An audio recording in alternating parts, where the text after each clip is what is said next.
बाद में हमारे पोलन ग्रेन निकला है वो मैंगो के चेक कर रहा है। पोलन ट्यूब कहां से एंट्री लेगा? माइक्रोपाइलर रीजन से, माइक्रोपाइलर एंड से। कौन बताएगा इसको? Filiform apparatus. कौन बताएगा? Filiform apparatus. फिलीफॉर्म एपरेटस का काम ही है कि पोलन ट्यूब को गाइड करना। मतलब डायग्राम थोड़ा बड़ा बना दूं मैं। फाइनली जो भी हिसाब किताब है वो किसके अंदर सेटलमेंट करना है हमें? Embryo site. इसके अंदर करना है एम्ब्रियो साइट। मैंने मान लिया माइक्रोपाइलर एंड नीचे और चैलेजल एंड ऊपर है, तो पोलन ग्रेन कहां से एंट्री लेने वाला है? माइक्रोपाइलर रीजन से। माइक्रोपाइलर रीजन पे कितनी सेल्स थी? कौन कौन सी? कितनी? ऐसे मत बोलो, ये बोलो एग सेल थी एक और सिनर्जिड 2। इन दोनों ने मिलकर क्या बनाया था? Egg apparatus. क्या बनाया था? Egg apparatus.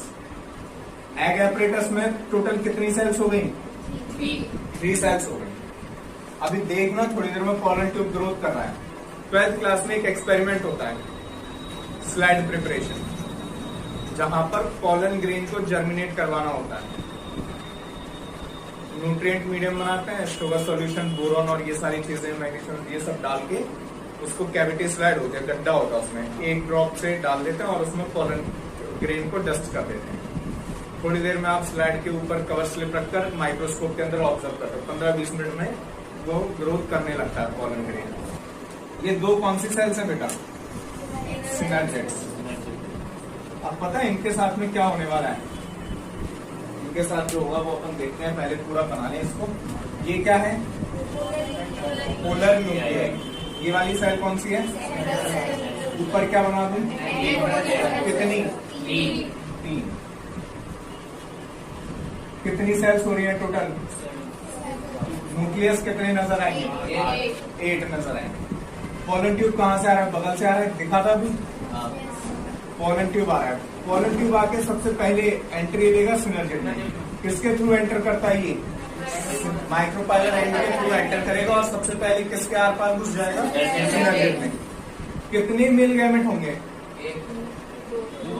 2।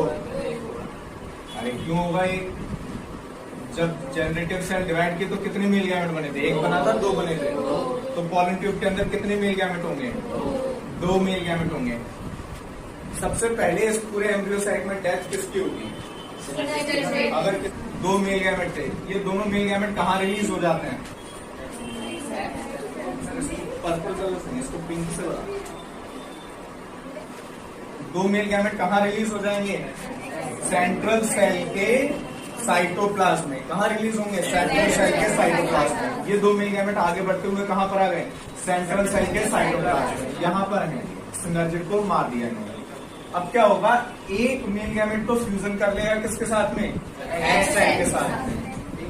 एक तो कहाँ आ गया? एग सेल के साथ में आ गया, और दूसरा ऐसे ही टहलते हुए कहाँ पर चला? पोलर न्यूक्लियाई के पास में। अब क्या होगा? जब मेल गैमेट फ्यूजन करता है तो ये प्रोसेस कहलाता है फर्टिलाइजेशन। मेल गैमेट का फ्यूजन क्या कहलाता है? फर्टिलाइजेशन। जब ये मेल गैमेट एग सेल के, मेल गैमेट का न्यूक्लियस एग सेल के न्यूक्लियस के साथ में फ्यूज करता है तो ये कहलाता है सिंगेमीट। फर्टिलाइजेशन हो गया। दूसरा यहाँ है। अब क्या होगा? जब फर्टिलाइजेशन होने लगा है तो एंटीपोडल सेल्स की भी अब कोई जरूरत नहीं है। एंटीपोडल सेल्स भी कैसी हो जाएंगी? डिजनरेट। कैसी हो जाएंगी? डिजनरेट होने के बाद में क्या करें? उनकी अस्थियों को गंगा जी में बहा दें या गाड़ दें? प्लांट इतना भी वेस्ट नहीं करता, नरिशमेंट की वैसे ही कमी है उसके पास में। ये जितनी भी सेल्स की डेथ होती है ना, इन सबको एब्जॉर्ब कर लिया जाता है। तो नरिशमेंट, ये जो एंटीपोडल है ये डिजनरेट हो जाते हैं और क्या करते हैं? ये जो सेंट्रल सेल है ना, ये बेटा इसको एब्जॉर्ब कर लेते हैं, नरिशमेंट में यूज कर लेगी। अब क्या होने वाला है? यहाँ पर सिनर्जिड खत्म हो गई। सिनर्जिड को हटा दें, डिजनरेट हो गई ना, सिनर्जिड को हटा दें। पोलन ट्यूब का भी काम हो गया। मेल गैमेट कहाँ तक पहुंच गए हैं? एक एग सेल पर पहुंच गया और एक पोलर। अब फर्टिलाइजेशन हो चुका है। फर्टिलाइजेशन के बाद भी कहीं ये एग सेल कहलाएगा? क्या कहलाएगा? अब ये जायगोट। क्या कहलाएगा बेटा? ये जायगोट। क्या हमने ये डेफिनेशन पढ़ी है? The fusion of male gamete and female gamete is known as fertilization, which results in the formation of unicellular diploid structure called zygote. क्या बनाइए? zygote. मेल गैमेट और फीमेल गैमेट ने कर लिया है फ्यूजन। ये तीन बैठे हैं, इन तीनों ने बोला हम भी कर लेते हैं, तो इन तीनों ने भी क्या कर लिया? फ्यूजन। क्या कर लिया? फ्यूजन। अब मेल गैमेट दो जगह फ्यूज हो गए, दो थे ना, एक तो एक्सेल के साथ में फ्यूज हो गया और दूसरा पोलर न्यूक्लियाई या कह सकते हो सेंट्रल सेल के न्यूक्लियाई। जब ये फ्यूजन कर लेते हैं तो जो नया न्यूक्लियस बनता है उसको बोलते हैं हम लोग पैन।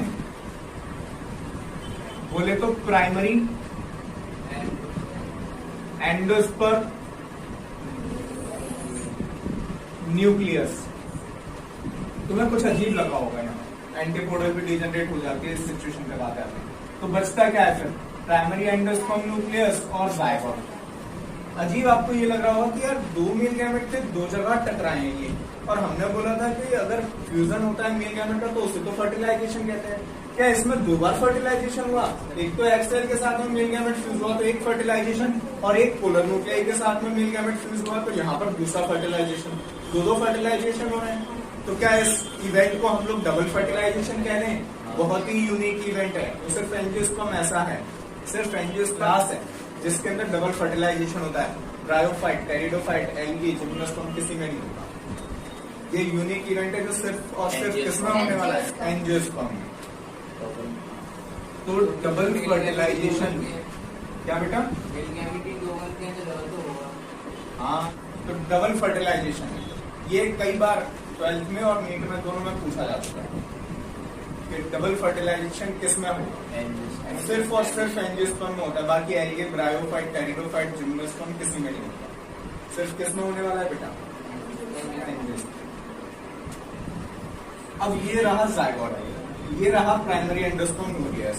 जायगोट में सेल डिवाइड होगी, एम्ब्रियो बनेगा। इसका क्या काम है?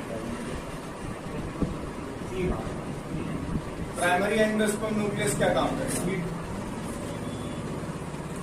सीड तो बेटा ओव्यूल से बनता है, भूल गया।